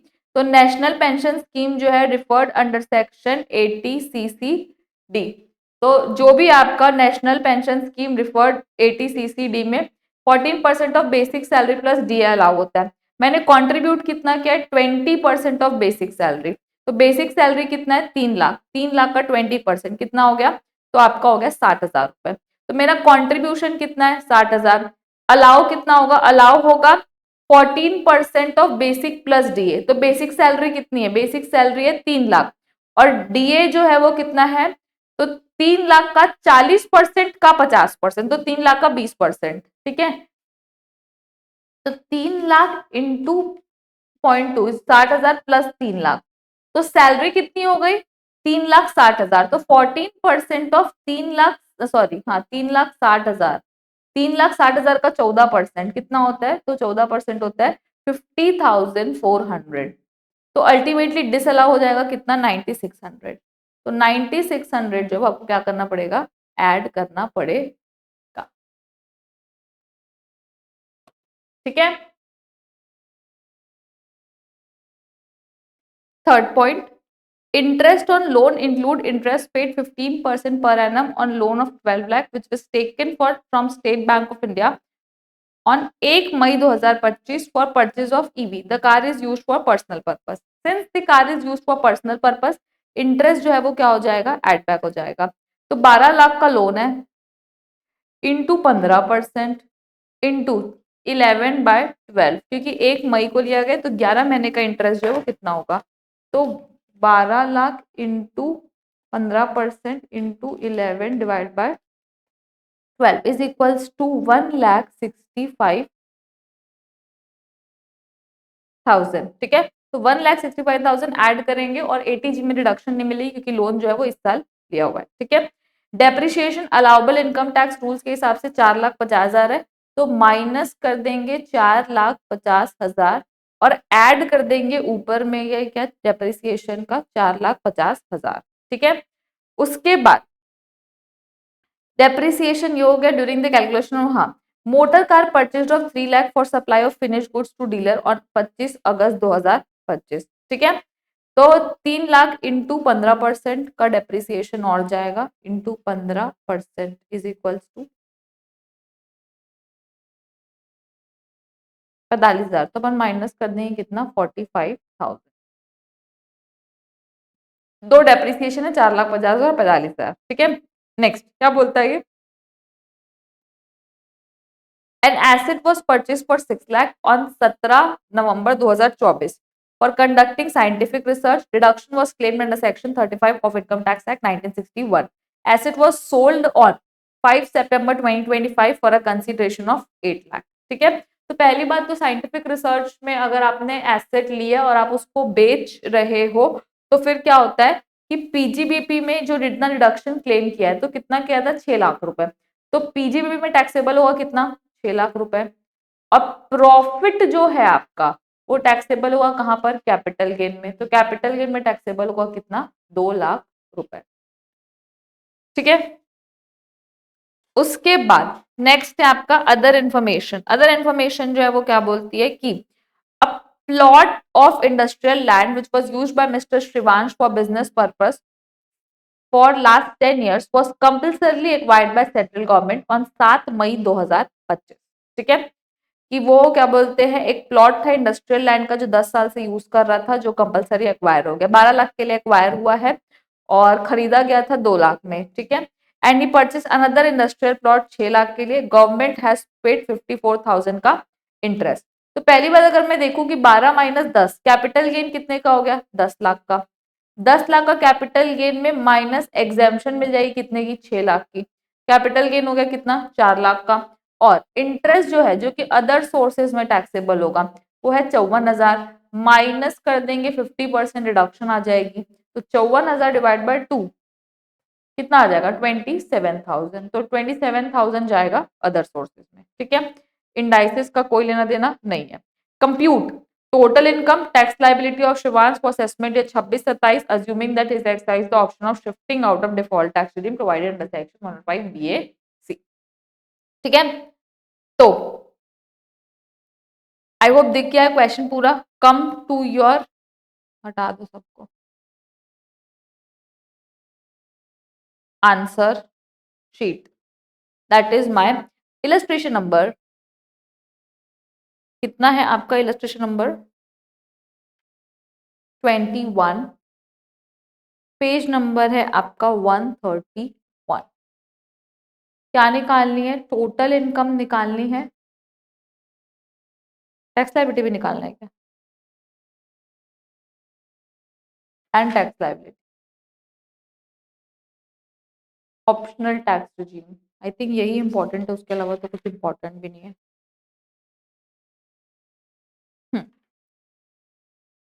ठीक है, तो this is total income and tax liability. अब सबसे पहले क्या आएगा, income from salary, salary head है ही नहीं, और फिर हाउस प्रॉपर्टी हेड भी नहीं है। तो डायरेक्ट कौन सा हेड आ गया आपका, पीजीबीपी हेड। अब पीजीबीपी में सबसे पहले अपन क्या करेंगे, नेट प्रॉफिट निकालेंगे।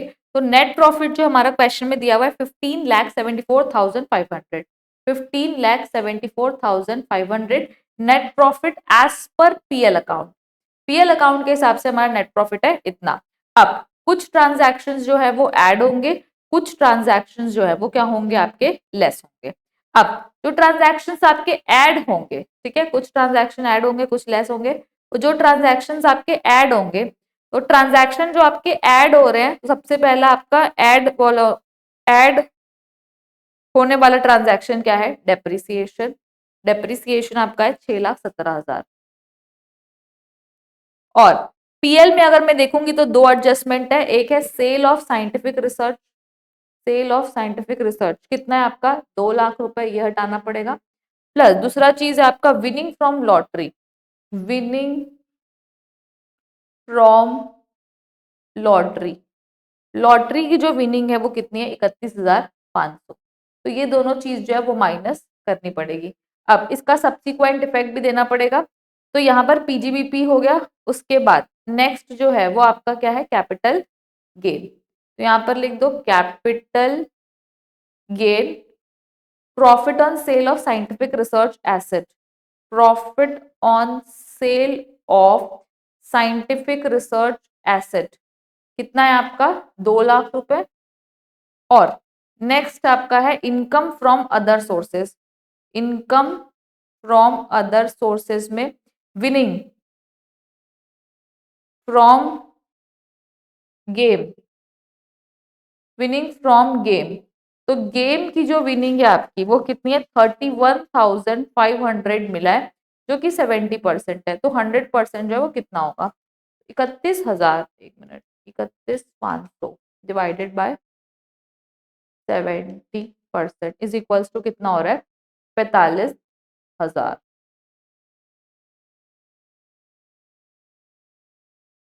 सॉरी, ये क्या होगा आपका, टैक्सेबल हो जाएगा 45,000। 45,000 इधर हो गया, 2 लाख इधर हो गया, और ये दोनों जो माइनस हो चुका है। ठीक है, ये हो गया आपका। उसके बाद नेक्स्ट अपन जो है वो क्या है, क्या बोलते हैं, वैल्यूएशन क्लोजिंग। तो क्या पता, difference in valuation of stock, difference in valuation of stock, जो मैंने आपको क्वेश्चन रीड करते टाइम बताया था कितना, 12,000 रुपीज ऐड होगा। इसमें जो है वो आप क्या लिख सकते हैं, नोट लिख सकते हैं ओपनिंग और क्लोजिंग का। मैंने सॉल्व करते हुए आपको पहले ही बताया इसका आंसर, ठीक है। उसके बाद नेक्स्ट है सैलरीज और वेजेस में अपने को 9600 ऐड करना है ना। तो अपना क्या है, excess contribution, excess contribution to NPS जो कि एडबैक होगा कितना, 9600 एडबैक होगा। इसका भी आपको क्या देना पड़ेगा, नोट देना पड़ेगा, ठीक है। तो ये आपका पेज हो गया, ये हो गया, इसमें दे दो एक नेक्स्ट पेज नोट का। सबसे पहले आपका है over under valuation of stock, ठीक है। Under valuation of stock, opening stock, closing stock. Opening stock है 4,50,000 divided by 90 into 10 is equals to 50,000 रुपए, जो कि आपको करना है लेस, ठीक है। फिर है 5,58,000, तो 5,58,000 divided by 90 into 10 to is equals to कितना हो गया आपका, 558 हो गया, ये हो गया, तो 62,000 रुपीज ये क्या होगा आपका एड। तो नेट जो है वो कितना हो जाएगा आपका 12,000, ठीक है। सेकंड आपका है contribution to to NPS referred under section 80 CC D, ठीक है। Actual contribution, actual contribution is how much, तो एक्चुअल कंट्रीब्यूशन है आपका 3,00,000 रुपए इंटू 20%, तो 3,00,000 का 20% होता है कितना, 60,000, ठीक है। फिर maximum allowed 14% of basic salary plus DA in terms, तो 14% ऑफ बेसिक सैलरी कितनी है, 3,00,000, डीए इन टर्म्स है 3,00,000 इंटू 20% हो गया 60,000, उसका अगर ले लेंगे अपन कितना, 14%, दोनों का मिला के 3,60,000 का 14% आ जाएगा आपका 50,400। 50,400 माइनस कर दोगे तो आपका excess disallowed is equals to कितना है आपका, तो आपका हो जाएगा 9,600 रुपीज ऐड होगा, ठीक है। तो यहाँ पे अपन लोगों ने ऐड किया है कितना, 9,600 रुपीज हो गया ये, तो 9,600। उसके बाद नेक्स्ट है आपका वीआरएस एक्सपेंडिचर, ठीक है। तो एक्सपेंडिचर, ठीक है। तो वीआरएस एक्सपेंडिचर आपका जो होता है वो क्या होता है, third VRS expenditure, four fifth जो है वो क्या हो जाएगा, डिस अलाउड। तो कितना पे किया है यहाँ पर, यहाँ पर दिया हुआ है 2,40,000, तो 2,40,000 इंटू 4/5 इज इक्वल्स टू 1,92,000, तो ऊपर में चला जाएगा 1,92,000, ये भी जाएगा नोट में, ठीक है। उसके बाद नेक्स्ट हो गया आपका इंटरेस्ट ऑन लोन, तो इंटरेस्ट ऑन ईवी लोन, ठीक है, ये भी डिसअलाउ होगा। तो ये 12,00,000 इंटू 15% इंटू 11/12, क्योंकि ये पर्सनल पर्पस है तो इसलिए डिसअलाउ हो रहा है। कितना हो जाएगा, 1,65,000,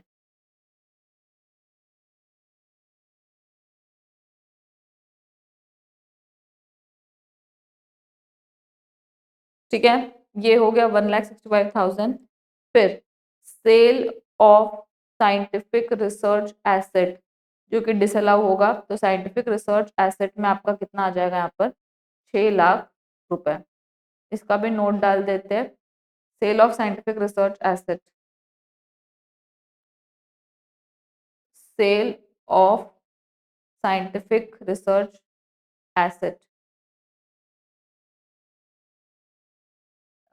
पीजीबीपी में टैक्सेबल होता है सेल और deduction claimed whichever is lower. Sale कितना है 8 लाख, डिडक्शन कितनी थी 6 लाख, विचएवर इज लोअर कितना हो गया 6 लाख। कैपिटल गेन में कितना जाएगा प्रॉफिट 8 लाख माइनस 6 लाख 2 लाख रुपए। ठीक है, तो यहाँ जो कैपिटल गेन है इसमें भी मैं नोट डाल दूंगी कि ये नोट से आया है और ये भी जो है वो किससे आया नोट से आया। ठीक है, sale of scientific research asset जो है वो कितना हो गया 6 लाख रुपए। वैल्यूएशन अपन डाल चुके हैं। उसके बाद डेप्रिसिएशन अपन पहले ही ऐड कर चुके हैं। माइनस डेप्रिसिएशन, तो अपना जो डेप्रिसिएशन माइनस होगा वो होगा 4,50,000 रुपए और 45,000 रुपए जो है अपना क्या आ जाएगा डेप्रिसिएशन आ जाएगा। इसके अलावा कुछ है अपना क्वेश्चन में? आई डोंट थिंक सो इसके अलावा कुछ है। तो अपने को क्या निकालना पड़ेगा पीजीबीपी। ठीक है, उसके अलावा और चीजें क्या दी हुई है क्वेश्चन में? तो उसके अलावा आपको दिया हुआ है capital gain, profit and sale of scientific research आ गया 2 लाख। अब दूसरा है compulsory acquisition, compulsory acquisition of industrial land and building. ठीक है, compulsory acquisition of industrial land and building. तो कंपलसरी एक्विजिशन किसका है इंडस्ट्रियल लैंड और बिल्डिंग का है। तो compulsory acquisition of industrial land and building is equals to 12 lakh आपका एफपीओसी हो गया।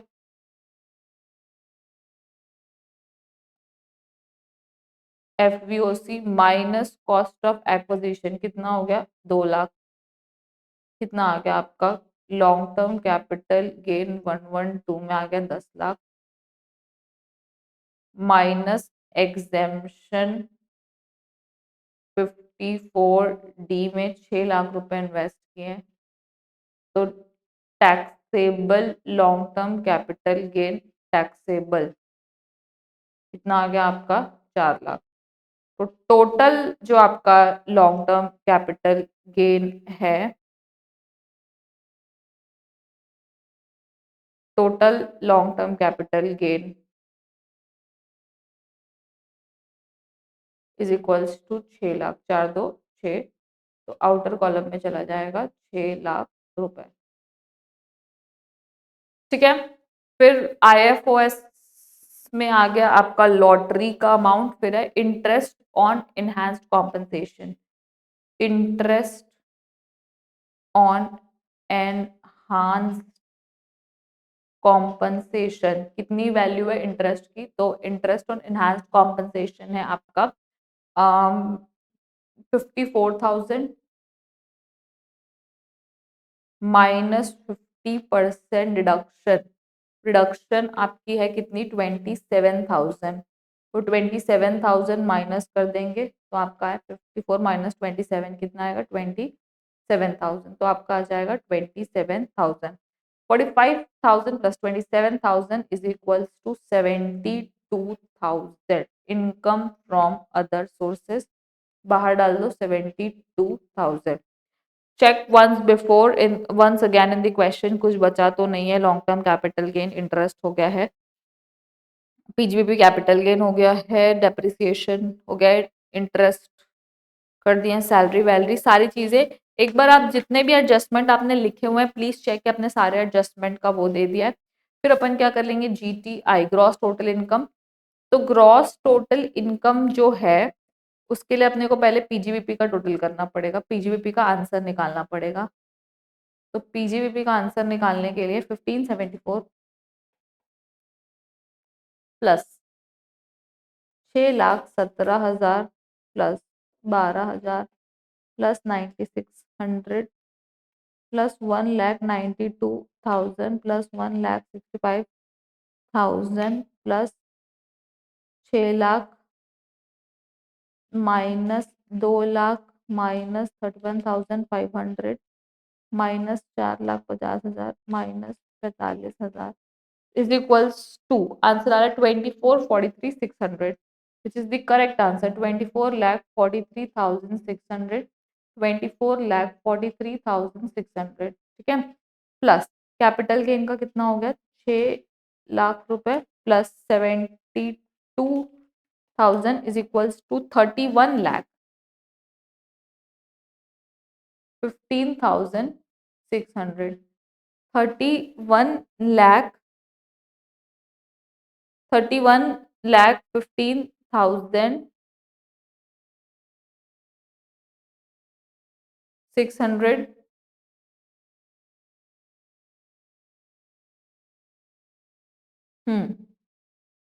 31,15,600 ठीक है उसके बाद नेक्स्ट अब अपने को क्या निकालना है टैक्स लाइबिलिटी तो सिंस हमारे पास कोई डिडक्शन नहीं है देने के लिए ईईबी भी नहीं है तो total income is also same तो टोटल इनकम भी आपकी सेम है 31,15,600 ठीक है अब क्या निकालेंगे अपन टैक्स लाइबिलिटी उसमें लॉन्ग टर्म कैपिटल गेन जो कि 112 वाला है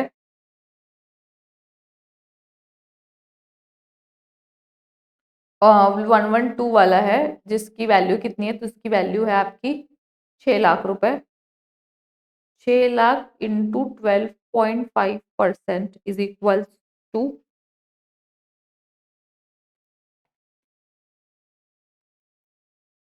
75,000 और balance at the rate of नहीं विनिंग भी है ना इनकम विनिंग है आपकी 45,000 into 30% is equal to 13,500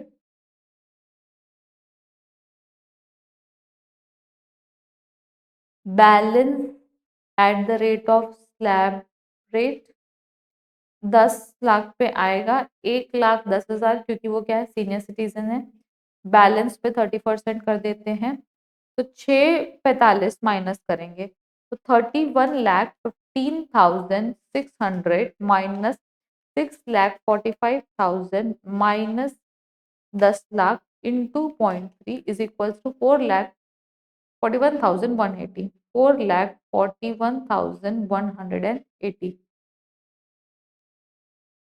is equals to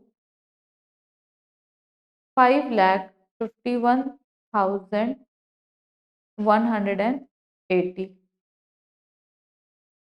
plus 75,000 plus 13,500 is equals to 6,39,680 ठीक है total tax plus health and education cess at the rate of 4% is equals to 25,587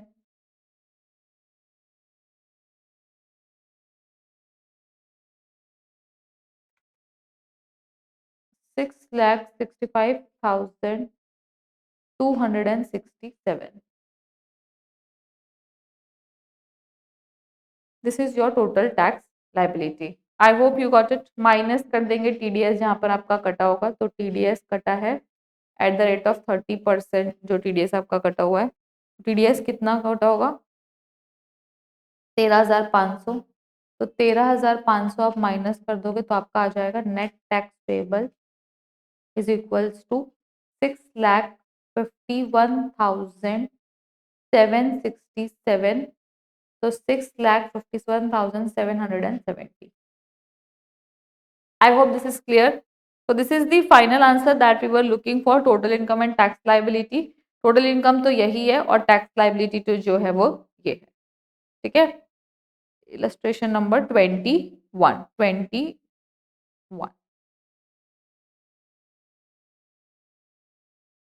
I hope कि आपको जो टोटल इनकम का topic है अब easy लग रहा होगा और आपको सारी चीजें जो है वो बहुत अच्छे से समझ आ रही होगी मैं इसको ब्रेक डाउन क्यों कर रही हूँ 2-3 दिन के अंदर। मेरे को ऐसा लगता है कि टोटल इनकम का पूरा टॉपिक आपको एक दिन में नहीं करना चाहिए, आपको टाइम टाइम ले लेके करना चाहिए, ताकि अगर आपकी कोई अंडरस्टैंडिंग है किसी चीज को लेके जो कि आज है, मान लो आप कल भूल गए, परसों भूल गए, तो बहुत सारे कॉन्सेप्ट जो साथ में आपको हर टाइम याद होने चाहिए। तो आप जैसे सॉल्व करोगे तो अपनी चार्ट बुक जो है वो अपने सामने रखोगे, और उसके बाद जो है मेरे को आपको लगता है क्वेश्चन सॉल्व करना चाहिए। दो चीज आपके सामने होनी चाहिए, चार्ट बुक होनी चाहिए और क्या बोलते हैं क्वेश्चन बैंक आपके सामने होना चाहिए। आंसर बैंक बिल्कुल भी नहीं देखना है। आंसर बैंक जो है वीडियो के साथ साथ तो जरूरत ही नहीं है, और उसके बाद में अगर आप अकेले सॉल्व कर रहे हो तो आप बिल्कुल जो है वो देख सकते हो। ठीक है। तो क्वेश्चन टोटल इनकम सॉल्व करते टाइम अगर आप इनिशियली फर्स्ट टाइम कर रहे हो, आपका फेल हो चुका है, उसके बाद आप वापस से डायरेक्ट टैक्स का प्रिपरेशन कर रहे हो, तो आप अगर आपको प्रोविजन में डाउट है कि 15% है कि 14% है, 10% है कि 12% है, और उस चीज की आप लिमिट देख रहे हो अगर, तो इट्स ओके, क्योंकि चार्ट बुक आपको बार बार रिवाइज करने के लिए और चीजों को आपको दिमाग में बिठाने के लिए ही बनाई गई है। ठीक है। और अपार्ट फ्रॉम कि जब आप क्वेश्चन सॉल्व नहीं कर रहे हो, बट फिर भी अगर आपको अपने डायरेक्ट टैक्स में ग्रिप रखना है, तो आपको बार बार चार्ट बुक जो वो रिवाइज करनी चाहिए, ताकि आपका जो क्या बोलते हैं कॉन्सेप्ट है वो क्या रहे बेटा, मतलब आपके दिमाग में बैठे रहे, जो कि टोटल इनकम सॉल्व करने प्लस एमसीक्यू है सारी चीजें सॉल्व करने में हेल्पफुल होता है। इसमें टैक्सेशन में सबसे ज्यादा मेन है कि अगर आपको कॉन्सेप्ट में आपने कोई परसेंटेज में गलती कर दी या फिर आपने कुछ कैलकुलेट नहीं किया, डिडक्शन नहीं दी, तो वहीं पर आपका आंसर जो है वो गलत हो जाता है। तो इसका मतलब है आपका कॉन्सेप्ट का रिटेंशन नहीं है, और रिटेंशन के लिए ही आपके लिए क्या बनाई गई है, चार्ट बुक बनाई गई है। ठीक है। अब ये जो नोट्स हैं ऑब्वियसली टेलीग्राम चैनल में अवेलेबल हो जाएंगे, और बुक्स जो है वो आप वेबसाइट से ऑर्डर कर सकते हो, और आपको बुक्स से रिलेटेड अगर कोई भी क्वेश्चन है तो नीचे दी गई व्हाट्सएप लिंक में आप हमें मैसेज कर सकते हैं। ठीक है। प्लस अपार्ट फ्रॉम दिस जो है बेटा, आप अपना ऐप ओपन करेंगे जब अपने फोन में सीएग्राम डाउनलोड करेंगे और ऐप ओपन करेंगे, तो वहां पे चैट का ऑप्शन है, मतलब नीचे में ऐसे 5 आइकन दिए होंगे, तो उसमें चैट का ऑप्शन है। चैट वहां पर आप हमें डाउट जो है वो डायरेक्टली पूछ सकते हैं, और वहां का जो आपका डाउट है वो with in 24 hours priority basis पे आपका सॉल्व होगा। प्लस आप ऐप डाउनलोड करते हो तो आपके कुछ और भी फायदे हैं, कि जो सारे नोट्स है वो चैप्टर वाइज जो है वो अभी क्या बोलते हैं, जैसे ही ये 4-5 दिन में सीरीज खत्म होगी उसके बाद पूरा ऐप में अपलोड हो जाएगा। तो क्या बोलते हैं आपको, क्या बोलते हैं सारे क्वेश्चन सारे कॉन्सेप्ट एनी अपडेट ऐप में मिल जाएंगे, और वीडियोस जो आपका चॉइस है, आप ऐप से देखना चाहो या फिर आप यूट्यूब से देखना चाहो वो देख सकते हो। प्लस चैट का ऑप्शन जो है मैं आपको ऐप इसलिए प्रेफर करती हूँ इंस्टेड ऑफ एनी व्हाट्सएप और टेलीग्राम ग्रुप, क्योंकि टेलीग्राम में आपको बहुत सारी चीजें और भी होती है, प्लस व्हाट्सएप में भी आपका दिमाग जो है वो 10 जगह जाता है, तो व्हाट्सएप का नोटिफिकेशन ऑफ करके आप सिर्फ हमारे ऐप का नोटिफिकेशन जो है वो ऑन रखो, तो जो आपका डायरेक्ट टैक्स का जो इम्पोर्टेंट चीज है या पढ़ाई के जो इम्पोर्टेंट कॉन्सेप्ट है वो आप तक पहुंचते हैं। ठीक है।